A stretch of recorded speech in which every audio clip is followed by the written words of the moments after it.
รื่องการได้ปลาริบรีแน่นะตรงนี้นะลงก่อนไหมเพราะข้างหลังหนักเอาเยอะไม่ได้เว้ยหันทางนี้ลูกตัวทางนี้จะใส่หมวก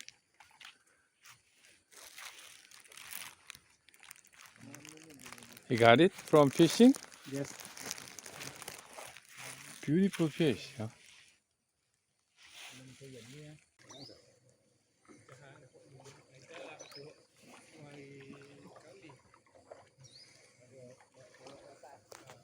Thẳng phải răng luôn này.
Điเลย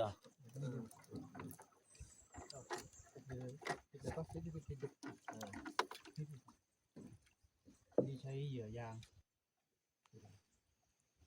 เดี๋ยวพึ่งขาปุ๊บแหนดินเดี๋ยวหมุนเรื่อยๆนั่นเอง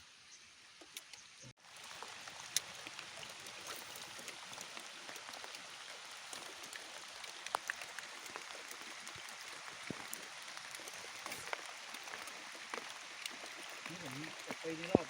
6 เดือน